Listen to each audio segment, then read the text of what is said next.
नमस्कार साथियों, स्वागत है आप सभी का एमर्स क्लासेस में।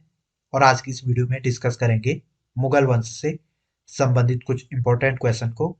और आज का पहला क्वेश्चन है, दारा शिकोह एवं औरंगजेब के मध्य हुए उत्तराधिकारी युद्धों में सबसे निर्णायक युद्ध कौन माना जाता है? ऑप्शन ए है धर्मत का युद्ध, ऑप्शन बी है सामूगढ़ का युद्ध, ऑप्शन सी है देवराय का युद्ध, ऑप्शन डी है इनमें से कोई नहीं। तो इस क्वेश्चन का ऑप्शन बी सही है। सामूगढ़ के युद्ध को दारा शिकोह एवं औरंगजेब के मध्य हुए उत्तराधिकारी युद्धों में सबसे निर्णायक युद्ध माना जाता है। यह युद्ध 29 मई 1658 ईस्वी को हुआ था। इस युद्ध में दारा शिकोह की हार होती है। अगला प्रश्न है, औरंगजेब ने अपने पिता को किस किले में नजरबंद कर दिया, जहां 8 वर्ष के बाद नजरबंदी की हालत में ही शाहजहां की मौत हो गई? ऑप्शन ए है आगरा का किला, ऑप्शन बी है लाहौर का किला, ऑप्शन सी है ग्वालियर का किला, ऑप्शन डी है इनमें से कोई नहीं।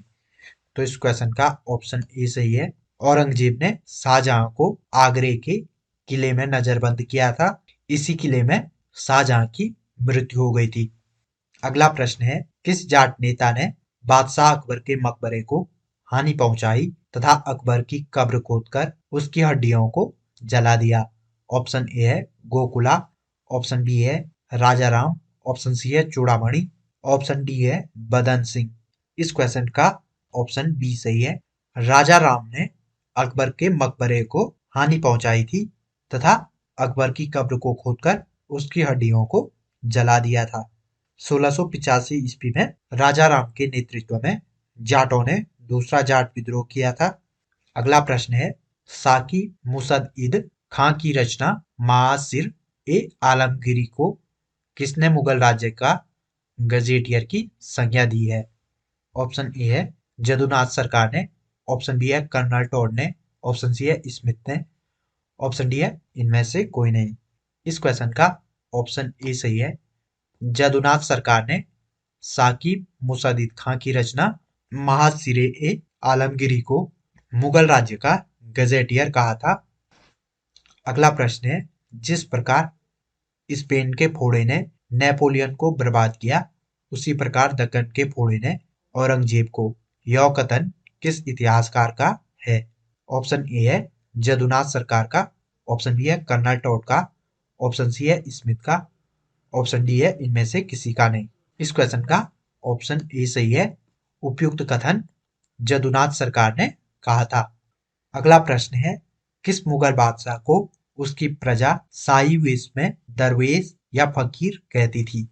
ऑप्शन ए है अकबर, ऑप्शन बी है शाहजहां, ऑप्शन सी है जहांगीर, ऑप्शन डी है औरंगजेब। इस क्वेश्चन का ऑप्शन डी सही है। औरंगजेब को उसकी प्रजा शाही वेश में दरवेश या फकीर कहती थी। अगला प्रश्न है, किसने अकबर को जिले इलाही एवं फर्रे इज्दी कहा? ऑप्शन ए है अबुल फजल, ऑप्शन बी है फैजी, ऑप्शन सी है बदायूनी, ऑप्शन डी है इनमें से कोई नहीं। तो इस क्वेश्चन का ऑप्शन ए सही है। अबुल फजल ने अकबर को जिले इलाही एवं फरे इज्दी कहा था। अगला प्रश्न है, दीवाने वजीराते ए कुल नामक नए पद की स्थापना किसने की? ऑप्शन ए है बाबर ने, ऑप्शन बी है अकबर ने, ऑप्शन सी है हुमायूं ने, ऑप्शन डी है शाहजहां ने। इस क्वेश्चन का ऑप्शन बी सही है।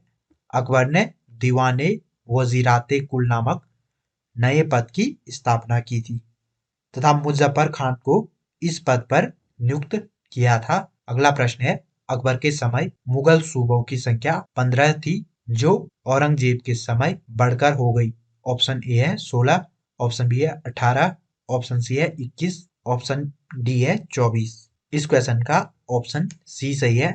औरंगजेब के समय मुगल सूबों की संख्या 21 थी।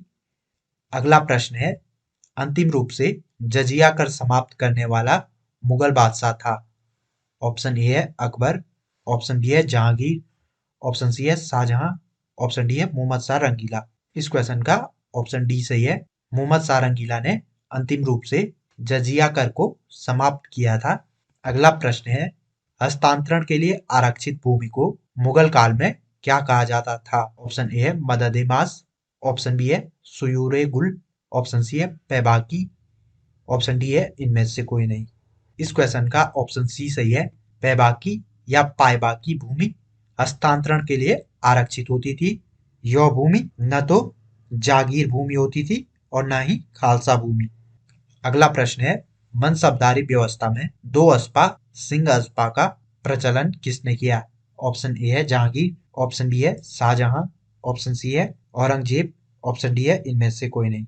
इस क्वेश्चन का ऑप्शन ए सही है। मनसबदारी व्यवस्था में दो अस्पा एवं सिंह अस्पा का प्रचलन जहांगीर ने किया था। मनसबदारी व्यवस्था की शुरुआत 1575 ईस्वी में अकबर ने की थी। अगला प्रश्न है, मनसबदारी व्यवस्था में महाना जागीरी के प्रचलन का श्रेय है?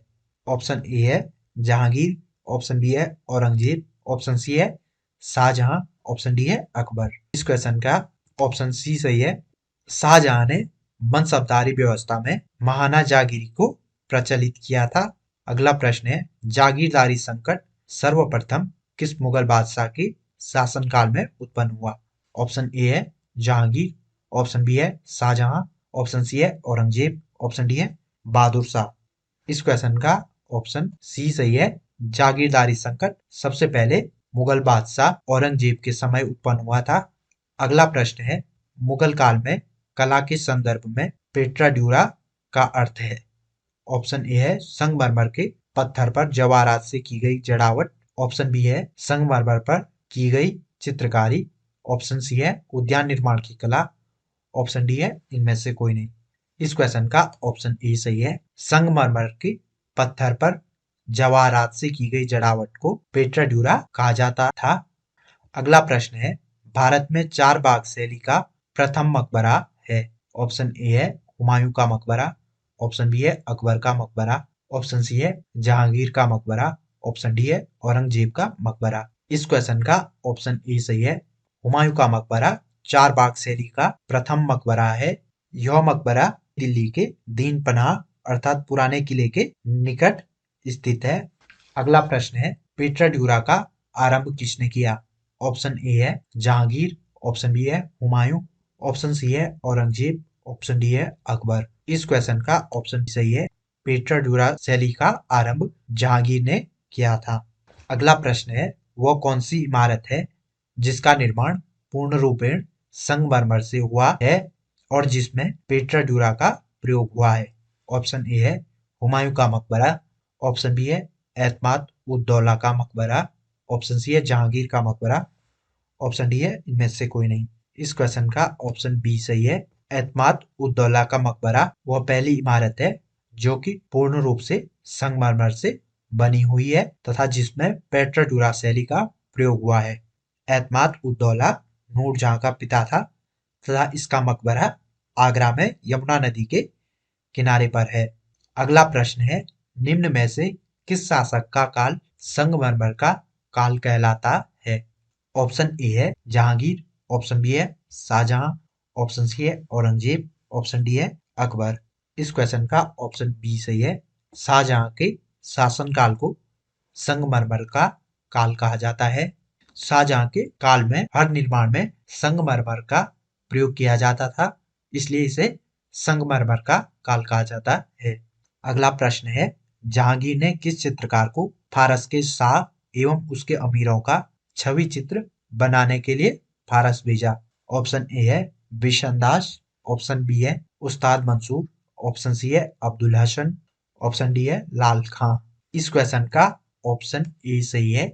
बिशनदास को जहांगीर ने फारस के शाह एवं उसके अमीरों का चित्र बनाने के लिए फारस भेजा था। बिशनदास 1613 ईस्वी से लेकर 1620 ईस्वी तक फारस में रहा।